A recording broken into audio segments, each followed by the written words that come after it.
শীতকালে বাঁধাকপি ফুলকপির ভিড়ে তো শীতের যে একটা সুন্দর সবজি আছে তার কথা তো ভুলেই গেছি, সেটা হলো সজনে ফুল। চলুন, কালকে তো আমি সজনে ফুলের তরকারি করেছিলাম, তারই রেসিপিটি আপনাদের সাথে শেয়ার করে নিচ্ছি। ভালো লাগলে অবশ্যই চ্যানেলটি সাবস্ক্রাইব করে দেবেন। প্রথমে যে সজনে ফুলগুলো আছে সেগুলো বেছে নিয়েছি, বেছে নিয়ে ভালোভাবে ধুয়ে নিতে হবে এবং একদিকে তেলে গরম করে পেঁয়াজের সাথে বেগুন আলুগুলি ছোটো ছোটো করে কেটে সেগুলোকে ভেজে নিচ্ছি। ভালোভাবে ভেজে নেওয়ার পর এরপরে একদিকে সজনে ফুলগুলোকে আমি সেদ্ধ করতে দিয়েছি, মানে হালকা ভাপাতে দিয়েছিলাম।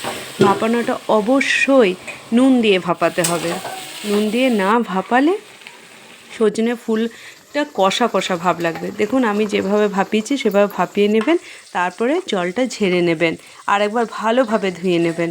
ধুয়ে নিয়ে দেখুন আমি কি সুন্দর ধুয়ে নিয়েছি, এভাবে ধুয়ে নেবেন। এদিকে ভালোভাবে ঢাকা দিয়ে রেখেছিলাম যাতে নতুন আলু তো যাতে ভালোভাবে সেদ্ধ হয়। দেখুন ভালোভাবে সেদ্ধ হয়ে গেছে।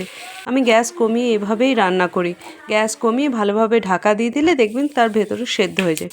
এরপরে তেলে পাঁচফোড়ন, পেঁয়াজ, হালকা পেঁয়াজ, কাঁচা লঙ্কা দিয়ে যে মশলাটা আছে, মানে মশলার মধ্যে আমি শুধুমাত্র একটু রসুন, আদা এবং কাঁচা লঙ্কা আর একটু জিরে ব্যবহার করেছি। ভালোভাবে ভেজে নিতে হবে।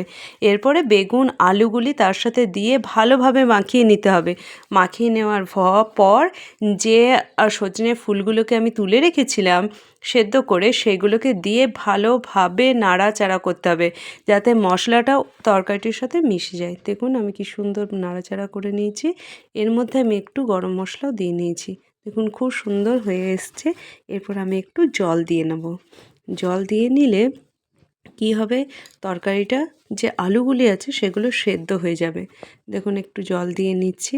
জল দিয়ে নেওয়ার পর একটু ফুটে আসুক, ফুটে এলে জলটা যখনই মরে যাবে তখন গায়ে লাগা লাগা হয়ে যাবে। সেই গায়ে লাগা লাগা হয়ে যাওয়ার পর তরকারিটা আমি নামিয়ে নেব। খেতে খুবই ভালো লাগে, গরম ভাতে করে দেখবেন, অপূর্ব স্বাদ। ধন্যবাদ।